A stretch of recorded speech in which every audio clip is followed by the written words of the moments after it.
വ്യാപാര ബന്ധങ്ങളിൽ കഴിഞ്ഞ ഒരു വർഷമായി നിലനിന്നിരുന്ന അനിശ്ചിതത്വം, ഉയർന്ന തീരുവകകൾ, ഭൗമരാഷ്ട്രീയ സമ്മർദ്ദങ്ങൾ എന്നിവ ഇന്ത്യൻ വിപണികളെയും നിക്ഷേപകരുടെ മനോഭാവത്തെയും ശക്തമായി ബാധിച്ചിരുന്നു. എന്നാൽ ഇപ്പോൾ ഈ അനിശ്ചിതാവസ്ഥകൾക്ക് വിരാമമിടുന്ന ഒരു നിർണായക വഴിത്തിരിവിലേക്ക് കാര്യങ്ങൾ നീങ്ങിയിട്ടുണ്ട്. ഇന്ത്യയും അമേരിക്കയും തമ്മിലുള്ള പുതിയ വ്യാപാര കരാർ വെറും തീരുവ കുറച്ചു നിർത്തുന്ന ഒരു ഉടമ്പടി മാത്രമല്ല, മറിച്ച് ആഗോള വ്യാപാര ശൃംഖലയിൽ ഇന്ത്യയുടെ സ്ഥാനവും നിക്ഷേപ വിശ്വാസവും പുനഃസ്ഥാപിക്കുന്ന ഒരു നിർണായക മാറ്റം കൂടിയാണ്. ഇക്കൂട്ടത്തിൽ നമ്മൾ മനസ്സിലാക്കേണ്ട ഒരു പ്രധാനപ്പെട്ട കാര്യമുണ്ട്. ഇന്ത്യ അമേരിക്ക വ്യാപാര ഇടപാടിൽ കൂടുതൽ കമന്ററിയും വന്നിട്ടുള്ളത് അമേരിക്കയുടെ ഭാഗത്ത് നിന്നാണ്, ഇന്ത്യയുടെ ഭാഗത്ത് നിന്നല്ല. അതായത് ഈ പറഞ്ഞ ഏറ്റവും നിർണായകമായ റഷ്യൻ എണ്ണ ഇറക്കുമതി നിർത്തുന്നത് സംബന്ധിച്ച അവകാശവാദം അമേരിക്കയുടേതാണ്, ഇന്ത്യയുടേതല്ല. റഷ്യയിൽ നിന്നും എണ്ണ വാങ്ങുന്നതിന്റെ പേരിൽ അമേരിക്ക ഏർപ്പെടുത്തിയ പെനാൽറ്റി താരിഫായിരുന്നല്ലോ പ്രധാന ആശങ്ക. US വ്യാപാര കരാറിന് ശേഷം ഇന്ത്യ റഷ്യയുമായുള്ള എണ്ണ ഇറക്കുമതി നിർത്തുമെന്ന് ട്രംപ് പറയുമ്പോഴും ഇന്ത്യ അത് ഔദ്യോഗികമായി സ്ഥിരീകരിച്ചിട്ടില്ല. ആദ്യം ഇന്ത്യക്കെതിരെ കടുത്ത നിലപാട് സ്വീകരിച്ച അമേരിക്ക 500% വരെ ഉയർന്ന തീരുവകകളുടെ ഭീഷണി ഉയർത്തിയിരുന്നു. ഇന്ത്യയെ സമ്മർദ്ദത്തിലാക്കാനായിരുന്നു ഈ നീക്കം. എന്നാൽ സമയം കഴിഞ്ഞു പോയപ്പോൾ ആ നിലപാട് തന്നെ അമേരിക്കയ്ക്ക് തിരുത്തേണ്ടി വന്നു. ഇന്ത്യക്കെതിരായ കർശനമായ താരിഫ് ഭീഷണികളിൽ നിന്ന് പിന്നോട്ടു പോയ അമേരിക്ക 18% എന്ന നിലയിലേക്കാണ് തീരുവ കുറച്ചിരിക്കുന്നത്. ഇത് വെറുമൊരു നയം മാറ്റമല്ല, ഇന്ത്യയുടെ സാമ്പത്തിക ശക്തിയും തന്ത്രപരമായ പ്രസക്തിയും അംഗീകരിച്ച ഒരു തിരിച്ചുവരവാണ്. ഇത് അമേരിക്കയുടെ മാത്രം കഥയുമല്ല. UK-യും ഇന്ത്യയുമായി സമാന നിലപാടിലേക്ക് തന്നെയാണ് നീങ്ങിയിട്ടുള്ളത്. ബ്രെക്സിറ്റിന് ശേഷമുള്ള ബ്രിട്ടന്റെ വ്യാപാര തന്ത്രങ്ങളിൽ ഇന്ത്യ നിർണായക പങ്കാളിയായി മാറുകയാണ്. അങ്ങനെ ആഗോള ശക്തി രാഷ്ട്രീയത്തിൽ സ്വന്തം സ്ഥാനം കൃത്യമായി അടയാളപ്പെടുത്തുകയാണ് ഇന്ത്യ. തീരുവകകളിലല്ല തന്ത്രം, ഇന്ത്യയുടെ ഗ്ലോബൽ പവർ മൂവ്മെന്റ് തന്നെയാണ്. റഷ്യയുടെ കാര്യത്തിൽ ചരിത്രപരമായി റഷ്യയുമായുള്ള ഇന്ത്യയുടെ ബന്ധം ഊർജത്തെക്കാൾ പ്രതിരോധത്തെ ചുറ്റിപ്പറ്റിയാണ്. ഇന്ത്യയുടെ എണ്ണ ആവശ്യകതയുടെ ഒരു ഭാഗം മാത്രമേ റഷ്യ നൽകുന്നുള്ളൂ. 2025 ഏപ്രിൽ സെപ്റ്റംബർ മാസങ്ങളിലെ കണക്കനുസരിച്ച് 35.8% മുതൽ 37% വിഹിതം വരെ. ബാക്കിയുള്ളത് Iraq, Saudi Arabia, UAE, USA എന്നിവിടങ്ങളിൽ നിന്നുമാണ്.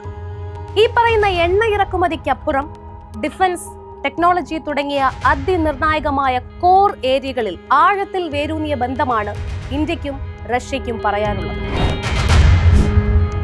ഇന്ത്യയുടെ സൈനിക ഹാർഡ്വെയറിന്റെ 60%-ലധികം റഷ്യൻ നിർമ്മിതമായതിനാൽ ബഹിരാകാശം, സംയുക്ത ബഹിരാകാശ പര്യവേഷണം, ആണവോർജം എന്നിവയിൽ ആഴത്തിലുള്ള സഹകരണം ഉൾക്കൊള്ളുന്ന ഈ ബന്ധം ഇന്ത്യയുടെ സുരക്ഷയ്ക്കാണ് അടിത്തറയിടുന്നത്. SIPRI റിപ്പോർട്ടുകൾ പ്രകാരം 2020-നും 2024-നും ഇടയിൽ ഇന്ത്യയുടെ ആയുധ ഇറക്കുമതിയുടെ 36% സംഭാവന ചെയ്യുന്ന റഷ്യ ഇന്ത്യയിലേക്കുള്ള സൈനിക ഉപകരണങ്ങളുടെ ഏറ്റവും വലിയ വിതരണക്കാരിൽ മുൻപന്തിയിൽ തുടരുകയാണ്. റഷ്യയാണ് ഏറ്റവും വലിയ വിതരണക്കാരെങ്കിലും ഇന്ത്യ ഇറക്കുമതി വൈവിധ്യവൽക്കരിച്ചു വരികയാണ്. ഒരൊറ്റ വിതരണക്കാരെ മാത്രം അമിതമായി ആശ്രയിക്കുന്നത് ഒഴിവാക്കുന്നതിനും സ്വയം പര്യാപ്ത ഇന്ത്യ ലക്ഷ്യത്തോടെയുള്ള ആത്മനിർഭർ ഭാരത് എന്ന വലിയ സ്വപ്നത്തിനും വേണ്ടി കൂടിയാണ് ഈ ഡിപ്പെൻഡൻസി കുറച്ചത്. 2009-ൽ 76% 2024 എത്തിയപ്പോഴേക്കും 36% കുറച്ചിരുന്നു. എങ്കിലും ഇരു രാജ്യങ്ങളും തമ്മിലുള്ള ബന്ധം അത്ര നിസ്സാരവൽക്കരിക്കേണ്ടതില്ല. കാരണം 2025-26 കണക്കനുസരിച്ച് ഗ്ലോബൽ ഫയർ പവർ അഥവാ GFP സൂചിക പ്രകാരം അമേരിക്ക, റഷ്യ, ചൈന എന്നിവയ്ക്ക് പിന്നാലെ ഇന്ത്യൻ സായുധ സേന ലോകത്തിലെ ഏറ്റവും പവർഫുള്ളായ മിലിറ്ററികളിൽ ഒന്നായി റാങ്ക് ചെയ്യപ്പെട്ടിട്ടുണ്ട്. രാജ്യത്തിന്റെ വൈറ്റൽ പാർട്ടായ മിലിറ്ററിക്ക് ആവശ്യമായ ഡിഫൻസ് എക്യുപ്മെന്റ്സ് വിതരണത്തിൽ ഒന്നാമത് നിൽക്കുന്നതും ഇതേ റഷ്യ തന്നെയാണ്. എനർജി ഇടപാടുകൾക്കപ്പുറം 78 വർഷമായി തുടരുന്ന ഇന്ത്യ റഷ്യ നയതന്ത്ര ബന്ധം കാത്തു സൂക്ഷിക്കേണ്ടതിന്റെ ആവശ്യകത ഇവിടെയാണുള്ളത്. ബ്രഹ്മോസ് മിസൈലുകൾ, Sukhoi 30 MKI fighter jets, T-19 ടാങ്കുകൾ, AK-203 റൈഫിളുകൾ തുടങ്ങിയ അതിനിർണായകമായവ, ഹൈ പ്രിസിഷൻ സ്ട്രൈക്ക് കേപ്പബിലിറ്റീസ് ഉൾപ്പെടെയുള്ള അതിവേഗ ആക്രമണശേഷിയുള്ള ഇന്ത്യയുടെ മിലിറ്ററി മോഡേണൈസേഷന്റെ ഭാഗമായ പങ്കാളിത്തം എനർജിയേക്കാൾ എത്രയോ മുകളിലാണ് എന്നതിൽ സംശയമില്ല. രാജ്യ സുരക്ഷ ശക്തിപ്പെടുത്തുന്നതിനായി വായു, കര, കടൽ എന്നിവയിലുടനീളം സമാനതകളില്ലാത്ത വേഗത, കൃത്യത, പ്രവർത്തന വൈവിധ്യം എന്നിവയാണ് ഈ പ്ലാറ്റ്ഫോമുകൾ വാഗ്ദാനം ചെയ്യുന്നത്. അതുകൊണ്ട് തന്നെ അമേരിക്കയ്ക്ക് വേണ്ടി എണ്ണയുടെ പേരിൽ റഷ്യ ഒഴിവാക്കാൻ ഇന്ത്യക്ക് കഴിയില്ല. ഓപ്പറേഷൻ സിന്ധൂറിൽ ഉൾപ്പെടെ ഇന്ത്യ തദ്ദേശീയമായ സംവിധാനങ്ങൾക്കൊപ്പം ഫ്രഞ്ച്, ഇസ്രയേൽ, റഷ്യൻ എക്യുപ്മെന്റ്സുമാണ് ഉപയോഗിച്ചത്. മിസൈലുകൾ മുതൽ വ്യോമ പ്രതിരോധ സംവിധാനങ്ങൾ വരെ, യുദ്ധവിമാനങ്ങൾ മുതൽ ഇലക്ട്രോണിക് യുദ്ധം വരെ, യുദ്ധക്കളത്തിൽ ഇന്ത്യയുടെ നിർണായകമായ മുൻതൂക്കം രൂപപ്പെടുത്താൻ റഷ്യൻ സാങ്കേതിക വിദ്യ ഇന്ത്യയുടെ വിജയത്തിൽ നിർണായക പങ്ക് വഹിച്ചിട്ടുണ്ട്. ബ്രഹ്മോസ് എന്ന പേര് 2 നദികളുടെ സംയോജനമാണ്. ഇന്ത്യയിലെ ബ്രഹ്മപുത്രയും റഷ്യയിലെ മോസ്ക്വയും. 2 രാജ്യങ്ങൾ തമ്മിലുള്ള, പ്രത്യേകിച്ച് ഇന്ത്യയുടെ പ്രതിരോധ ഗവേഷണ വികസന സംഘടനയായ DRDO, റഷ്യയുടെ NPO മഷിനോസ്ട്രോയേനിയയും തമ്മിലുള്ള സംയുക്ത സംരംഭത്തിന്റെയും പങ്കാളിത്തത്തിന്റെയും പ്രതീകമായി കൂടിയാണ് ഈ പേരുകൾ പോലും തിരഞ്ഞെടുത്തത്.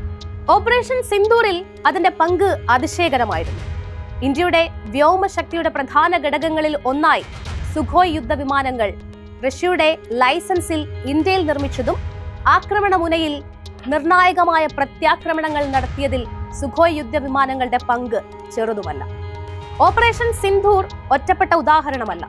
ആണവോർജം മുതൽ ബഹിരാകാശ പര്യവേഷണം, അന്തർവാഹിനി വികസനം വരെയുള്ള തന്ത്രപരമായ സാങ്കേതിക വിദ്യകളുടെ മുഴുവൻ ശ്രേണിയിലും ഇന്ത്യ റഷ്യ പങ്കാളിത്തം വ്യാപിച്ചിരിക്കുന്നുണ്ട്. ഇന്ത്യയുടെ സിവിലിയൻ ആണവ പദ്ധതിക്ക് ശക്തി പകരുന്നത് റഷ്യൻ റിയാക്ടറുകളാണ്.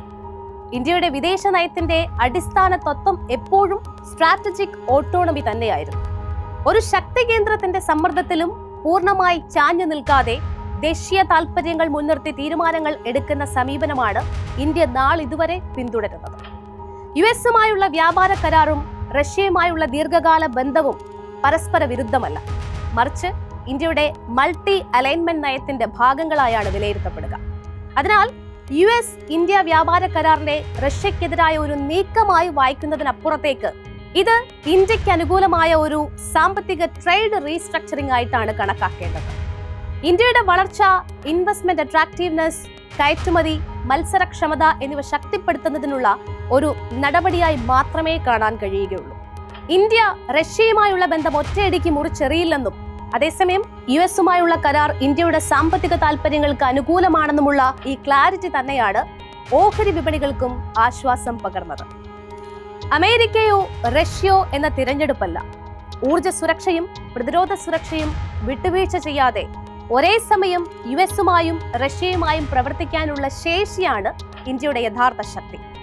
ആഗോള വിപണികൾ ഇതിനെ കോൺഫ്ലിക്റ്റായി അല്ല, ഇന്ത്യയുടെ സ്ട്രാറ്റജിക് മെച്ചൂരിറ്റിയായി തന്നെയാണ് കണക്കാക്കുന്നത്.